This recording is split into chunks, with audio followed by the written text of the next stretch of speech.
Physics chapter number 3 પ્રવાહ વિદ્યુત અને આજનો આપણો લેક્ચર નંબર 2 તો આજનો ટોપિક છે 3.3 સુવાહકોમાં વિદ્યુત પ્રવાહ. આગળના ટોપિકની અંદર વિદ્યુત પ્રવાહ વિશે આપણે માહિતી મેળવી ચૂક્યા. વિદ્યુત પ્રવાહ એટલે I બરાબર Q/T. વિદ્યુત પ્રવાહ આપણે સામાન્ય રીતે સરેરાશ અને તાક્ષણિક બે વિદ્યુત પ્રવાહની ચર્ચા કરી.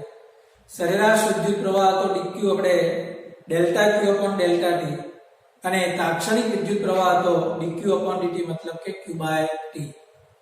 ઓકે મિત્રો, ચલો હવે આજનો ટોપિક છે સુવાહકોમાંથી વિદ્યુતનું વહન કઈ રીતે થાય છે, તેમાં વિદ્યુત પ્રવાહ શા માટે મળે છે. મિત્રો તમને સિમ્પલ લોજિક તમને આપું કે આપણી પાસે કોઈ એક વાયરનો ટુકડો છે, તાર છે. ઓકે, હવે બેટરીના બે છેડા વચ્ચે જ્યારે આ તારને જોડીએ છે તો પરિપથ પૂર્ણ થઈ જાય છે, એટલે કે વિદ્યુત પ્રવાહનું વહન ચાલુ થઈ જાય છે મિત્રો. ઓકે, પણ જો તમે એ તારની જગ્યા પર તમે લાકડાના ટુકડાને બેટરીના બે છેડા સાથે જોઈન્ટ કરશો તો એ પરિપથ પૂર્ણ નથી થતો. આવું શા માટે થાય છે? એ જ વસ્તુ આપણને અહીંયા સુવાહકોમાં વિદ્યુત પ્રવાહ સમજાવે છે. મિત્રો પહેલા તો આપણે સુવાહકો કોને કહીશું, તેની રચના કેવા પ્રકારની હોય છે તે જરા આપણે સમજવું પડશે. ઓકે, અચ્છા, તે સમજીએ તેની પહેલા એક શબ્દને આપણે સમજીએ. વિદ્યુત ક્ષેત્રમાં વિદ્યુતભાર એ બળ અનુભવે છે. તો મિત્રો આનો કહેવાનો મતલબ શું છે કે વિદ્યુત ક્ષેત્રમાં વિદ્યુતભાર એ બળ અનુભવે છે, એ શું કહેવા માંગે છે? તો જરા આપણે અહીંયા સમજીએ. દાખલા તરીકે યાદ કરો આપણા ગુરુત્વાકર્ષણના ચેપ્ટરમાં આ પૃથ્વીની આસપાસ આ દાખલા તરીકે પૃથ્વી રહેલી છે, તો પૃથ્વીની આસપાસ આ ગુરુત્વીય ક્ષેત્ર છે અને એ ગુરુત્વીય ક્ષેત્રમાં કોઈ m દળનો પદાર્થ છે. તો આ ક્ષેત્રમાં m દળનો પદાર્થ છે માટે તેના પર બળ લાગે છે. આપણે સમજી ગયા છીએ આઠમા ચેપ્ટરમાં કે આ બળ શા માટે લાગ્યું. પદાર્થ m દળનો પદાર્થ ક્યાં રહેલો છે? ગુરુત્વીય ક્ષેત્રમાં છે માટે તેના પર બળ લાગે છે. આ જે રીતે આ m દળ આપણી જે પૃથ્વી છે તેનું દળ m હતું. આવી જ રીતે જો મારી પાસે કોઈ એક વિદ્યુત ક્ષેત્ર હોય મિત્રો, આ વિદ્યુત ક્ષેત્ર છે, ધારો કે વિદ્યુત ક્ષેત્ર અહીં છે અને આ વિદ્યુત ક્ષેત્રમાં કોઈ એક વિદ્યુતભાર q છે. ઓકે, તો મિત્રો આના ઉપર બળ લાગશે અને એ બળને આપણે કહીશું F બરાબર QE. ઓકે, E જેટલા વિદ્યુત ક્ષેત્રમાં જો q જેટલો વિદ્યુતભાર હોય તો તેના પર બળ લાગે છે. F બરાબર શું થશે? QE. સમજમાં આવે છે વાત? ઓકે, તો અહીંયા આપણે એ જ વસ્તુની સમજૂતી આપેલી છે મિત્રો કે વિદ્યુત ક્ષેત્રમાં કોઈ વિદ્યુતભાર રહેલો હોય તો તે શું અનુભવે છે? બળ અનુભવે છે. ક્લિયર? હવે જો એ વિદ્યુતભાર આજે આપણે વાત કરી, આ વિદ્યુતભાર કોને કારણે બળ અનુભવે? ક્ષેત્રને કારણે. પણ એ વિદ્યુતભાર જો બંધિત હોય, આ વિદ્યુતભાર મિત્રો કેવો હોય? બંધિત હોય તો બળની કોઈ અસર નહીં થાય. મિત્રો આપણને એકદમ જકડીને બાંધી રાખેલા છે, પછી કોઈ આપણને ખેંચે કોઈ ફરક નહીં પડે. ઓકે, પણ જો આ વિદ્યુતભાર મુક્ત હોય તો તે ગતિ કરે છે મિત્રો, અને એ ગતિ કરશે તો આપણને વિદ્યુત પ્રવાહ મળશે. સિમ્પલ છે. તો તમને એક શબ્દ ક્લિયર થતો હશે મિત્રો કે વિદ્યુત પ્રવાહ ક્યારે મળશે? કે જ્યારે મુક્ત વિદ્યુતભાર પર વિદ્યુત ક્ષેત્રની હાજરી હોય તો તે બળ અનુભવે અને તે ગતિ કરે એટલે વિદ્યુત પ્રવાહનું નિર્માણ થાય. બોલો, આવે છે વાત સમજમાં? ફરી પાછું સમજીએ કે વિદ્યુત ક્ષેત્રમાં કોઈ વિદ્યુતભાર હોય તો તે શું અનુભવે છે? બળ અનુભવે છે. અચ્છા, બળની અસર ક્યારે વર્તાય? તો કે તે બંધિત ન હોય. કેવો હોય? મુક્ત હોય. એટલે જો વિદ્યુતભાર મુક્ત હોય અને તે વિદ્યુત ક્ષેત્રની હાજરીમાં હોય તો તે બળ અનુભવશે અને બળ અનુભવશે માટે ગતિ કરશે આપણને શું મળશે? વિદ્યુત પ્રવાહનું નિર્માણ થશે. મિત્રો આપણા સુવાહકોની અંદર પણ કંઈક આવું જ થાય છે. શું કહ્યું? આપણા સુવાહકોની અંદર પણ કંઈક આ જ વસ્તુ આપણને જોવા મળે છે. મિત્રો વાતાવરણમાં જે આઇનોસ્ફિયર છે, વાતાવરણની અંદર આઇનોસ્ફિયર, ત્યાં આવો મુક્ત વિદ્યુતભાર રહેલો છે અને આના કારણે જે આપણને જે વીજળી, જે વરસાદના સમયમાં જે વીજળીનું જે પતન આપણે જોઈએ છે તે આ જ મુક્ત વિદ્યુતભારોને આભારી છે. ઓકે, તો આ આપણને વિદ્યુત પ્રવાહ વાતાવરણની અંદર આ રીતે આપણે જોઈ શકીએ. ઓકે, પણ મિત્રો આપણે વાત કરવાની છે અહીંયા સ્પેશિયલ કેટેગરી તરીકે સુવાહકોની. ચલો આવે છે વાત સમજમાં? આટલું ચિત્ર ક્લિયર થાય છે? ઓકે, હવે કોઈ પણ આપણે અણુ કે પરમાણુની અંદર જોઈએ તો એ અણુ કે પરમાણુની અંદર આવું નથી થતું. કારણ એવું તો શું હોય છે અણુ કે પરમાણુમાં? મિત્રો સમજીએ, અહીંયા થોડું આપણે રફકામ કરતા જઈએ. મિત્રો અણુ કે પરમાણુઓની અંદર આ વસ્તુ નથી જોવા મળતી. દાખલા તરીકે પરમાણુઓ લઈએ તો પરમાણુની અંદર મિત્રો ન્યુક્લિયસ છે.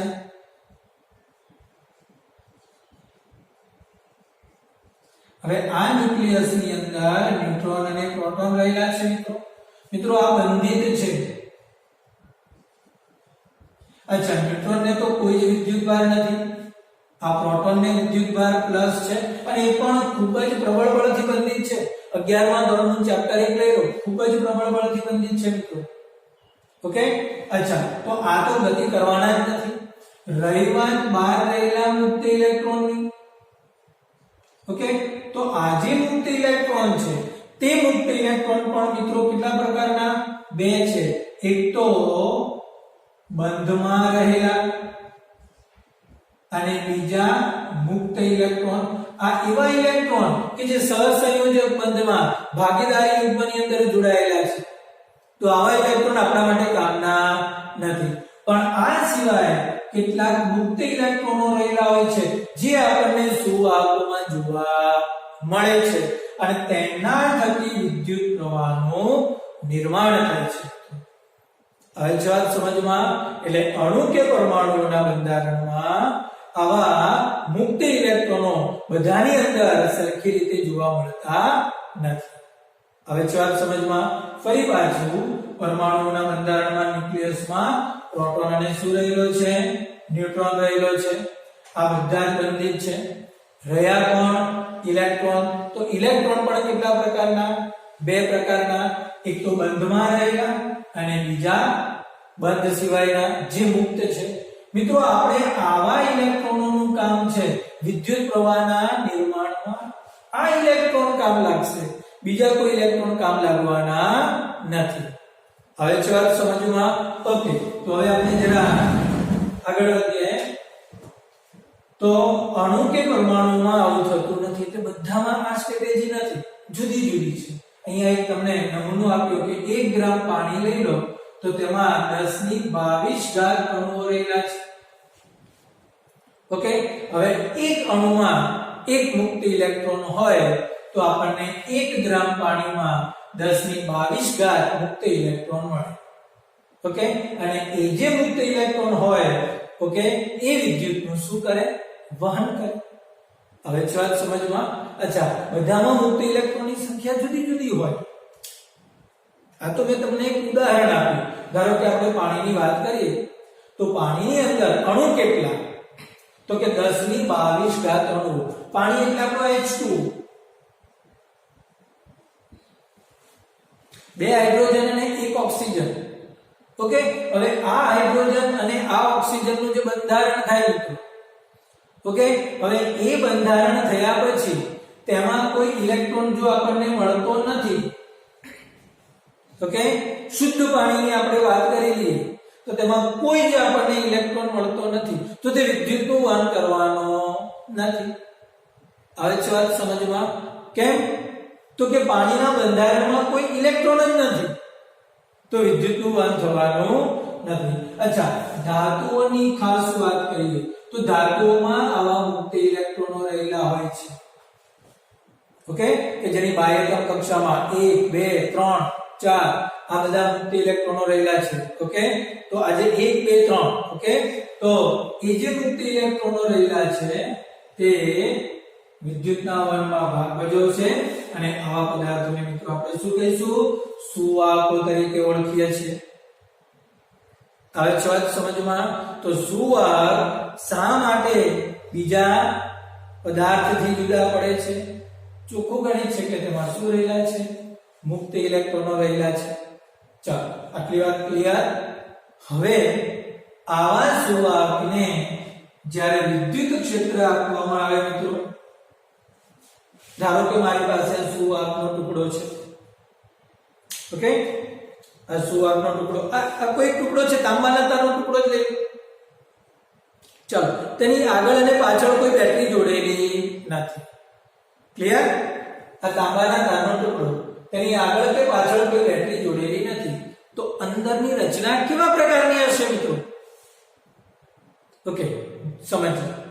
અંદર લેટિસ બિંદુ પર ગોઠવાયેલા ધન આયનો હશે જે ફિક્સ છે, અને જે મુક્ત ઇલેક્ટ્રોનો છે તે અસ્તવ્યસ્ત ગતિ કરતા હશે. તમે અહીંયા જોઈ શકો છો, આ બધા ઇલેક્ટ્રોન અસ્તવ્યસ્ત ગતિ કરે છે. ફરી પાછું જણાવો, આ એક ધાતુનો ટુકડો છે, વાહકતાનો ટુકડો લઈ લો. ઓકે, ચાલો, તેના આગળના છેડે કે પાછળના છેડે કોઈ જાતની બેટરી કે કોઈ જાતના વિદ્યુત ક્ષેત્રને આપણે આપેલું નથી. કોઈ જ વસ્તુ આપણે નથી એપ્લાય કરેલું.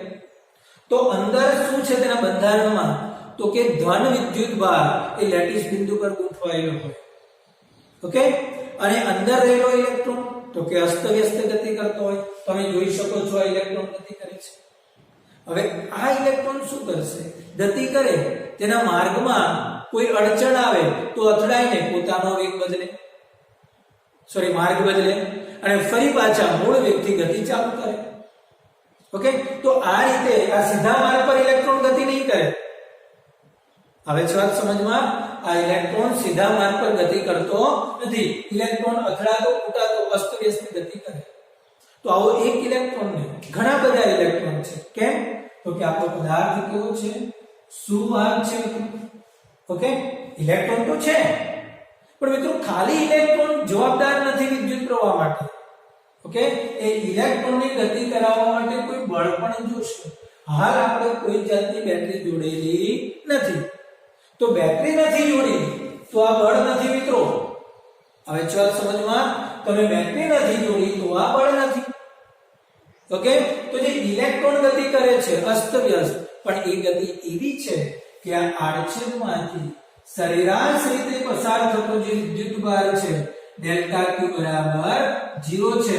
જો ડેલ્ટા ક્યુ બરાબર 0 હોય તો I બરાબર, તો આપણે મિત્રો સિગ્મા ક્યુ અપોન ટી એ 0 થઈ જશે મિત્રો. વિદ્યુત પ્રવાહ નથી.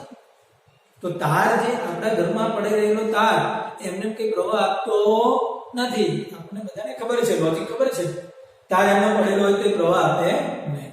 ખબર પડી કેમ નથી આપતો? ઓકે, કેમ કે ઇલેક્ટ્રોન કેવો છે? અસ્તવ્યસ્ત ગતિ કરે છે મિત્રો. અને આ ઇલેક્ટ્રોન જ્યારે અસ્તવ્યસ્ત ગતિ કરે ત્યારે આડછેદમાંથી કેટલાક ઇલેક્ટ્રોન ડાબી બાજુથી જમણી બાજુ જાય છે, તો કેટલાક ઇલેક્ટ્રોન જમણી બાજુથી ડાબી બાજુ જાય. પણ સરેરાશ સરવાળો કરશો નેટ વિદ્યુતભાર, કુલ વિદ્યુતભાર મિત્રો, એ કુલ વિદ્યુતભાર આપણને 0 મળે છે. અને કુલ વિદ્યુતભાર જ્યારે 0 મળે ત્યારે તેનો પ્રવાહ પણ 0 થાય છે. એટલે સરેરાશ રીતે પસાર થતો વિદ્યુત પ્રવાહ આપણને મળવાનો નથી. આવી વાત સમજમાં ક્લિયર? ઓકે, હવે આ મારી પાસે આકૃતિ છે. જો આ 3 આકૃતિ છે. અચ્છા, આની અંદર મેં શું ફેરફાર કર્યો મિત્રો?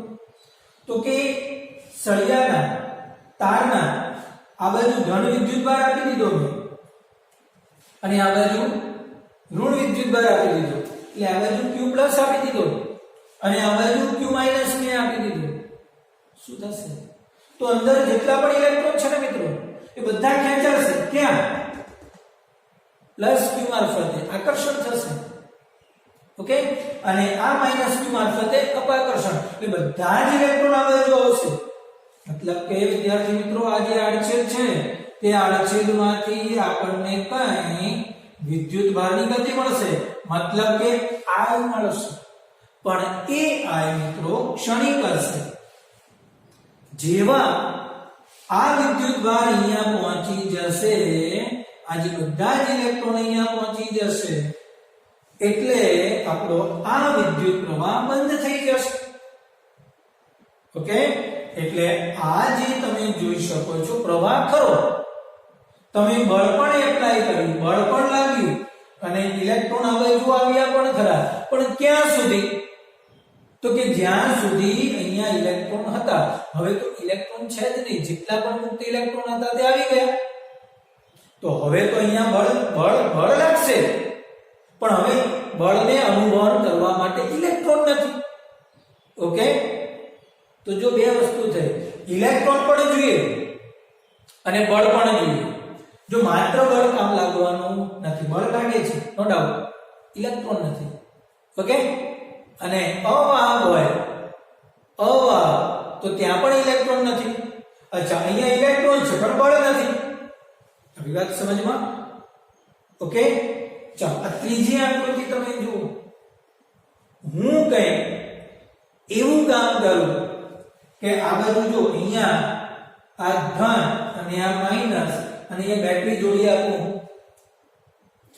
આ બેટરી નામના શબ્દથી આપણને પરિચય નથી, સમજો કે આ જે બેટરી છે તે શબ્દથી આપણને પરિચય નથી, જેને આપણે વિદ્યુત કોષ કહીએ છીએ. આ વિદ્યુત કોષનો આપણને કોઈ પરિચય નથી. ઓકે, તો તમે અહીંયા એવી વ્યવસ્થા ઊભી કરો કે તમે અહીંથી જે બળ લગાવો છો, ઓકે, અને આજે ઇલેક્ટ્રોન અહીંયા સુધી આવી ગયા, પછી કંઈક એવું કરો કે આ ઇલેક્ટ્રોન પાછા અહીંયા આવતા રહે, અહીંથી આ બાજુ ને પાછા તમે તેને ખેંચી શકો. તો મિત્રો તમને સમગ્ર વાહક તારમાં કન્ટિન્યુ વિદ્યુત પ્રવાહનું નિર્માણ થતું મળશે. આવે છે વાત સમજમાં મિત્રો? હા, ફરી પાછું જો અહીંયા આપણે શું કર્યું, કોઈ જાતનું જોડાણ નથી, તો મુક્ત ઇલેક્ટ્રોન બળ અનુભવતા નથી. તો ઇલેક્ટ્રોન કેવી ગતિ કરે છે? અસ્તવ્યસ્ત ગતિ કરે છે. ઓકે, સળંગ માર્ગ પર ગતિ કરતા નથી. ઓકે, તો આડછેદમાંથી સરેરાશ રીતે પસાર થતા વિદ્યુત ભારોની સંખ્યા શૂન્ય મળે છે, મતલબ કે વિદ્યુત પ્રવાહ મળતો નથી. હવે હું ક્ષેત્ર એપ્લાય કરું, આ બાજુના છેડા પર ધન વિદ્યુત ભાર એપ્લાય કરું અને આ બાજુના છેડાને ઋણ વિદ્યુત ભાર એપ્લાય કરું, તો અંદર રહેલો ઇલેક્ટ્રોન ખેંચાશે અને બધા જ ઇલેક્ટ્રોન અહીંયા આવી જશે. તો જ્યાં સુધી ઇલેક્ટ્રોન છે ત્યાં સુધી ગતિ છે અને ત્યાં સુધી આપણને શું મળે છે? પ્રવાહ મળે છે. ક્લિયર? પણ ઇલેક્ટ્રોન નથી, પછી પ્રવાહ પણ અહીંયા. આપણે કંઈક એવું કરીએ કે આ બાજુના છેડા પર આવતા જે ઇલેક્ટ્રોન છે મિત્રો, એ વાહક તારની મારફતે સામેના છેડા પર અહીંયા આવી જાય. આ જે બધા જે ઇલેક્ટ્રોન છે મિત્રો, એ આ સામેના છેડા પર આવી જાય. તો ફરી પાછું આપણું બળ તો અહીંયા છે જ, તો આ ઇલેક્ટ્રોન ફરી પાછા ખેંચાઈ જશે. એટલે આપણો જે પ્રવાહ છે એ પ્રવાહ આપણને કેવો મળશે મિત્રો? કાયમી વિદ્યુત પ્રવાહ મળશે. તો આ રીતની વ્યવસ્થાને મિત્રો આપણે બેટરી અથવા તો વિદ્યુત કોષ તરીકે ઓળખીશું, જે આપણે લગભગ 3-4 લેક્ચર પછી બેટરી અથવા વિદ્યુત કોષની રચનામાં ભણવાના છીએ. હવે છે વાત સમજમાં મિત્રો કે ક્યારે વિદ્યુત પ્રવાહ ન મળે, ક્યારે ક્ષણિક વિદ્યુત પ્રવાહ મળે અને ક્યારે આપણને કાયમી વિદ્યુત પ્રવાહ મળે. અને બીજી વાત, વિદ્યુત પ્રવાહ માટે કેટલી બાબત જરૂરી છે? નંબર 1 બળ લાગે, નંબર 2 એ બળનો અનુભવ કરવા માટે કોણ હોય આપણી પાસે? મુક્ત ઇલેક્ટ્રોન હોય. બોલો, આવે છે વાત સમજમાં? હા, તો આ રહ્યો આપણો ટોપિક 3.3 એટલે કે સુવાહકોની અંદર વિદ્યુત પ્રવાહ. ઠીક છે મિત્રો? તો આજના લેક્ચર માટે આટલું રાખીએ. નેક્સ્ટ લેક્ચર માટે ફરી પાછા મળીશું.